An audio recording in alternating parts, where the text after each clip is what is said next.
Hello AIIMS aspirants, कैसे हैं आप सब। Good afternoon. ड्रीम्स मोटो चैनल में एक बार फिर आप सभी का स्वागत है। जैसे कि कमेंट सेक्शन में बहुत से स्टूडेंट्स ने मुझसे क्वेश्चन पूछा था कि मैम जो हमारा एग्जाम है उसको होने में अब सिर्फ 50 दिन का टाइम जो है वो बचा हुआ है, यानी हमें कंप्लीट हमारे पास 50 दिन का टाइम है, तो हम इन 50 दिन में अपनी प्रिपरेशन जो है वो किस तरीके से कंप्लीट करें जिससे ना सिर्फ हम अपना पूरा सिलेबस जो है वो कवर कर पाएं बल्कि हम रिवीजन जो है उसको भी बहुत ही अच्छे तरीके से कंप्लीट कर पाएं। तो दोस्तों आज के वीडियो में मैं आपके साथ डिस्कस करने वाली हूँ एक सिंपल सा टाइम टेबल जो है वो मैंने प्रिपेयर किया है, जो काफी स्टूडेंट्स को हेल्पफुल रहेगा। ठीक है, आपकी प्रिपरेशन में बहुत ज्यादा मदद करेगा। ठीक है, बहुत से स्टूडेंट्स जो है वो सिर्फ इस बात को लेकर ही परेशान थे कि मैम प्लीज कोई एक ऐसी स्ट्रेटेजी जो है वो डिस्कस कीजिए जो 50 दिन में अगर हम फॉलो करें तो हमारी प्रिपरेशन अच्छे तरीके से हो जाए। ठीक है, देखिए सब जो स्टूडेंट्स हैं वो अलग अलग अपना टाइम टेबल बनाते हैं। ठीक है, हर कोई अपनी कैपेसिटी के अकॉर्डिंग जो है वो टाइम टेबल जो है वो प्रिपेयर करता है। ठीक है, तो मैंने कॉमन एक टाइम टेबल जो है उसको प्रिपेयर किया है। हो सके आप जो है वो कोशिश कीजिए कि ज्यादा से ज्यादा आप इसको फॉलो कर पाए। ठीक है, जिससे आपकी प्रिपरेशन जो है वो अच्छे तरीके से हो पाए। और अगर आपने अपना खुद का कोई टाइम टेबल जो है वो आप फॉलो कर रहे हैं तो आप उसी को फॉलो कीजिए। ठीक है, क्योंकि जो अपनी कैपेसिटी के अकॉर्डिंग हम जो काम करते हैं उसमें हमें सक्सेसफुल होने के चांसेस जो है वो ज्यादा होते हैं। ठीक है, सबसे पहले तो मैं आपको बता दूं, जैसे एक स्टूडेंट ने मुझसे कमेंट सेक्शन में क्वेश्चन पूछा था कि मैम जैसे अब हमारे एग्जाम को 50 दिन का टाइम बचा हुआ तो हमें मैक्स टू मैक्स कितने घंटे पढ़ना चाहिए। ठीक है, तो देखिए मिनिमम अगर आप अपने मतलब जो भी डेली रूटीन के वर्क है उनको कंप्लीट करने के बाद आपको लगभग 12 से 13 घंटे जो हैं वो अब अपनी प्रिपरेशन को दे देने चाहिए। ठीक है, क्योंकि आपके पास मैक्सिमम 50 दिन का टाइम बचा हुआ है। इन 50 दिन में अगर आप अपनी प्रिपरेशन अच्छे से कर लेते हो तो आपका फ्यूचर जो है वो चेंज हो जाएगा। और अगर 50 दिन में मेहनत करने से अगर आपका फ्यूचर अच्छा होता है तो कौन सा स्टूडेंट नहीं करेगा। ठीक है, सभी चाहते हैं कि भाई उनका सिलेक्शन एम्स में हो और एम्स से वो अपनी बीएससी नर्सिंग और पैरामेडिकल की जो डिग्री है उनको कंप्लीट करें और जो नर्सिंग या फिर पैरामेडिकल फील्ड में बहुत ही बेटर फ्यूचर जो है वो बनाएं। तो मैं तो ये कहूंगी कि लगभग 12 से 13 घंटे अब आपको डेली पढ़ना स्टार्ट कर देना चाहिए, क्योंकि आपके पास सिर्फ जो है वो 50 दिन का टाइम बचा हुआ है। ठीक है, तो बहुत से स्टूडेंट्स मुझसे ये भी पूछ रहे थे कि मैम डेली हमें कितने क्वेश्चंस जो है वो कंप्लीट करने चाहिए। ठीक है, क्योंकि हमें एनसीईआरटी की बुक को पढ़ना है। ठीक है, बायोलॉजी के लिए एनसीईआरटी की बुक आपको डेली पढ़नी है। ठीक है, उसके अलावा केमिस्ट्री सब्जेक्ट के लिए नोट्स भी पढ़ने हैं, क्वेश्चंस प्रैक्टिस भी करनी है। वो तो बायोलॉजी सब्जेक्ट के लिए भी आपको जो क्वेश्चंस हैं वो भी करने हैं। ठीक है, तो बहुत से स्टूडेंट्स के क्वेश्चन थे कि मैम हम डेली कितने क्वेश्चंस की प्रैक्टिस करें। तो आपके पास टोटल 4 सब्जेक्ट हैं, बायोलॉजी, केमिस्ट्री, फिजिक्स और जो जनरल नॉलेज और जनरल अवेयरनेस के जो क्वेश्चंस 10 आपसे मेन एग्जाम में पूछे जाएंगे। ठीक है, तो आपको कोशिश करनी है कि आप डेली बायोलॉजी सब्जेक्ट के लिए मैं बताऊं तो बायोलॉजी सब्जेक्ट के लिए आपको लगभग 20 से 30 एनसीईआरटी के जो पेजेस हैं वो आपको डेली पढ़ने चाहिए। ठीक है, क्योंकि अभी से अब अगर आप स्टार्ट कर दोगे तो हो सकता है कि एक दिन आप कम पढ़ पाओ, लेकिन धीरे धीरे करके आप जो है वो ज्यादा से ज्यादा जो पेजेस हैं उनको कवर कर पाओगे, ज्यादा से ज्यादा रीडिंग करोगे। 10-15 दिन पहले अगर आप एक बार किताब जो है उसको खोलकर भी देखोगे तो आपको ये पता होगा कि अरे इस पेज में डायग्राम दिया गया है, इसमें टेबल्स दी गई हैं, क्योंकि जो एनसीईआरटी की जो बायोलॉजी की बुक है उसमें जो टेबल्स और जो डायग्राम्स दिए गए हैं वो बहुत ही इंपॉर्टेंट है। कभी कभी डायरेक्ट क्वेश्चंस जो हैं वो पूछे जा सकते हैं। ठीक है, तो आप एनसीईआरटी की लगभग 20 से 30 पेज डेली पढ़ना स्टार्ट करें। ठीक है, हो सकता है अभी स्टार्टिंग में थोड़ी सी प्रॉब्लम आए, लेकिन जैसे जैसे आप अच्छे तरीके से पढ़ोगे तो आप एडॉप्ट हो जाओगे और अच्छे से आप पढ़ सकते हो। ठीक है, बहुत से स्टूडेंट्स तो ऐसे होते हैं जो लगभग एक दिन में 40 से 50 पेज एनसीईआरटी के पढ़ते हैं। ठीक है, और क्वेश्चन प्रैक्टिस अलग से करते हैं। तो ये वही स्टूडेंट्स हैं जिनका एम्स में सिलेक्शन होता है। ठीक है, तो आपको कोशिश करनी है कि आप एनसीईआरटी के लगभग 20 से 30 पेज जो है वो डेली कंप्लीट करें। ठीक है, जिससे क्या होगा कि आप एग्जाम होते होते कम से कम जो है वो एनसीईआरटी को 3 से 4 बार पढ़ लोगे। ठीक है, जो क्लास 11th और क्लास 12th की जो दोनों एनसीईआरटी हैं वो। ठीक है, उसके बाद जो बायोलॉजी के लिए हम बात करें कि क्वेश्चन प्रैक्टिस की, तो क्वेश्चन प्रैक्टिस आपको डेली करनी है। लगभग 50 से 60 क्वेश्चंस जो हैं वो आपको सॉल्व करने हैं। जैसे आप एनसीईआरटी का जो भी चैप्टर पढ़ रहे हो, ठीक है, आपने उसकी रीडिंग की, ठीक है। अब जब 20 से 30 पेज पढ़ोगे तो कम से कम आप 2 से 3 चैप्टर्स जो है उनको कवर अप कर लोगे, ठीक है।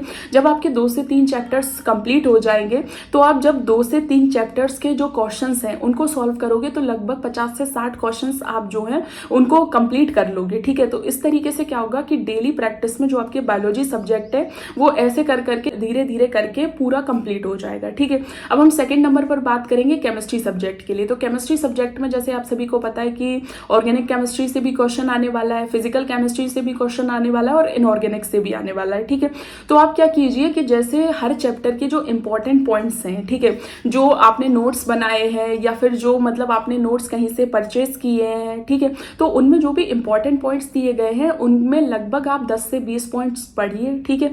और उसके बाद सीधा उन पॉइंट्स से रिलेटेड जो भी क्वेश्चंस हैं, जो भी बेसिक क्वेश्चंस हैं उनको सॉल्व कीजिए, ठीक है। और लगभग 50 से 60 क्वेश्चंस जो हैं वो डेली प्रैक्टिस कीजिए, ठीक है। जिससे आप जो है आपकी जो क्वेश्चन प्रैक्टिस की जो मतलब आदत है वो नहीं छूटेगी और आप एंड तक बहुत ही अच्छे तरीके से क्वेश्चंस जो हैं उनको सॉल्व कर पाएंगे, जिससे आपको एग्जाम में काफी मदद मिलेगी, ठीक है। तो आप केमिस्ट्री सब्जेक्ट के लिए जो भी नोट्स वगैरह हैं उनको डेली पढ़िए, ठीक है। और लगभग 50 से 60 जो क्वेश्चंस हैं उनकी प्रैक्टिस जरूर कीजिए, ठीक है। अगर आप कोई चैप्टर नहीं पढ़ पा रहे हो तो भी आप जो क्वेश्चन प्रैक्टिस है वो जरूर कीजिए, ठीक है। क्वेश्चन प्रैक्टिस के लिए मैंने आपको बताया था कि आप एनसीईआरटी फिंगर टिप की जो बुक है उसको परचेज कर लीजिए और उससे अपनी प्रिपरेशन जो है उसको आगे कंटिन्यू कीजिए, ठीक है। अब हम बात करते हैं फिजिक्स सब्जेक्ट के लिए। बहुत ज्यादा डिफिकल्ट जो सब्जेक्ट स्टूडेंट्स को लगता है बीएससी नर्सिंग के स्टूडेंट्स को, वो ये कि अरे फिजिक्स से भी क्वेश्चन पूछे जाने वाले हैं और फिजिक्स की तैयारी कैसे करें, क्योंकि बायोलॉजी सब्जेक्ट से भी 30 क्वेश्चन पूछे जाने वाले हैं, केमिस्ट्री से भी पूछे जाने वाले हैं और फिजिक्स से भी 30 क्वेश्चन जो हैं वो आपके एग्जाम में आने वाले हैं। फिजिक्स के लिए मैं आपको जो है जो मतलब एक जो स्ट्रेटेजी जो मैं शेयर करूंगी वो ये है कि सबसे पहले तो आप ये ध्यान दीजिए कि जो भी मतलब आपके पास नोट्स वगैरह अवेलेबल है उनको आप कोशिश कीजिए कि अगर डेली आप उनको पढ़ नहीं पा रहे हो ना तो कम से कम ये देख लीजिए कि उनमें इंपॉर्टेंट पॉइंट्स ही क्या हैं, ठीक है। और कोशिश कीजिए कि आप डेली पढ़ें, क्योंकि अब आपके पास ज्यादा टाइम नहीं बचा हुआ है, आपको पूरा सिलेबस आपके माइंड में रखना ही होगा। इसके लिए आपको थोड़ा सा ज्यादा टाइम निकालकर पढ़ाई जो है वो करनी पड़ेगी, ठीक है। तो आप जो है वो फिजिक्स के जो भी इंपॉर्टेंट पॉइंट्स हैं जो आपके पास नोट्स वगैरह रखे हुए हैं उनको पढ़िए, ठीक है। ऐसे एक मतलब एक आइडिया मैं आपको बताती हूँ कि मतलब आप क्या कीजिए, लगभग 20 से 30 पॉइंट्स जो इंपॉर्टेंट पॉइंट हैं जो नोट्स वगैरह में जो दिए गए हैं तो 20 से 30 पॉइंट्स आप डेली पढ़िए, ठीक है। उसके अलावा जो उन 20-30 पॉइंट में जो भी इंपॉर्टेंट फॉर्मूलास हैं उनको पढ़िए, ठीक है। और उन जो आपने पॉइंट्स पढ़े हैं उसी से रिलेटेड जो क्वेश्चंस हैं उनको सॉल्व कीजिए, ठीक है। तो फिजिक्स में आपको 3 चीजें जो हैं वो बहुत ही इंपॉर्टेंट तरीके से ध्यान रखनी है। सबसे पहले कंसेप्ट के लिए आपको नोट्स जो है वो पढ़ने होंगे। सेकंड नंबर पर फॉर्मूलास के लिए मैंने आपको बहुत पहले भी बताया कि आप जितने क्वेश्चंस जो हैं जो भी फॉर्मूला दिया गया है उससे रिलेटेड जो क्वेश्चंस हैं तो उनको सॉल्व कीजिए। इससे क्या होगा कि आपके क्वेश्चंस प्रैक्टिस भी होगी और साथ ही साथ आपको ऑटोमेटिकली फॉर्मूलास जो है वो भी याद होंगे, ठीक है। अब हम बात करते हैं जनरल अवेयरनेस और जीके के जो 10 क्वेश्चन आपके मेन एग्जाम में पूछे जाने वाले हैं, तो उसके लिए क्या प्रिपरेशन स्ट्रेटेजी जो है वो सही रहेगी, ठीक है। तो आप क्या कर सकते हो, जैसे जो आपके एग्जाम में जो जनरल नॉलेज और जो जनरल अवेयरनेस से मेनली क्वेश्चंस पूछे जाने वाले हैं, तो सबसे पहले तो करंट में जो भी इवेंट्स इंपॉर्टेंट हुए हैं आप उनकी जानकारी रखिए, ठीक है। जिसमें आप जो न्यूज़ वगैरह है उसकी हेल्प ले सकते हैं, ठीक है। तो जो भी करंट इवेंट्स ऐसे हुए हैं जो काफ़ी चर्चा में रहे हैं तो उनको एक बार एग्जाम से पहले ज़रूर पढ़कर जाएँ, ठीक है। उसके अलावा जो बेसिक चीज़ें हैं कि मतलब जो जीके से रिलेटेड जो भी इंपॉर्टेंट पॉइंट्स हैं, जैसे हिस्ट्री से रिलेटेड कोई इंपॉर्टेंट पॉइंट हो गया, ठीक है। तो ये आपको कैसे पता चलेगा, जब आप जो एम्स के लिए जो क्वेश्चन प्रैक्टिस की बुक्स आती हैं उनसे मतलब एक बार क्वेश्चंस जो हैं उनको देख लेंगे, ठीक है। तो उससे आपको पता चल जाएगा। तो करंट अफेयर्स को ज्यादा पढ़िए, क्योंकि ये जो है वो बीएससी नर्सिंग कॉम्पिटिटिव एग्जाम है, तो इसमें जो हिस्ट्री या फिर जो मतलब जीके से इतने ज्यादा डिफिकल्ट क्वेश्चंस नहीं पूछे जाएंगे। जो सबसे ज्यादा क्वेश्चंस पूछे जाएंगे वो करंट अफेयर से इसलिए पूछे जाएंगे कि आपको मतलब जो भी मतलब घट रहा है, जो भी चीज़ें हो रही हैं, तो उनके बारे में आपको कितनी नॉलेज है। ठीक है, तो आप करंट अफेयर की जो है वो ज़्यादा हेल्प ले सकते हैं न्यूज़ वगैरह को देख के। ठीक है, जो भी करंट, बहुत ही यूट्यूब पर बहुत चैनल्स हैं जो मतलब करंट इवेंट्स के बारे में बताते हैं, तो आप उनको फॉलो कर सकते हैं और उनसे जो न्यूज़, जो इन्फॉर्मेशन वगैरह है वो गेन कर सकते हैं। ठीक है, तो इस तरीके से आप जो है वो डेली प्रैक्टिस अपनी इस तरीके से कर सकते हैं। डेली कम से कम कोशिश कीजिए।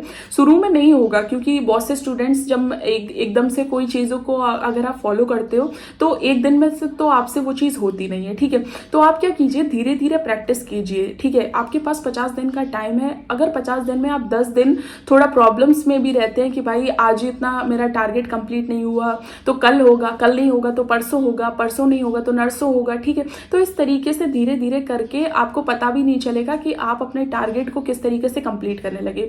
टारगेट में मेरे हिसाब से जो सही रहेगा वो ये है कि कम से कम आप 200 क्वेश्चंस डेली कंप्लीट कीजिए। ठीक है, सब बायोलॉजी, फिजिक्स, केमिस्ट्री और जो जीके है उनसे मिलाकर, सभी सब्जेक्ट्स को मिलाकर टोटल 200 क्वेश्चंस जो हैं उनकी प्रैक्टिस डेली कीजिए।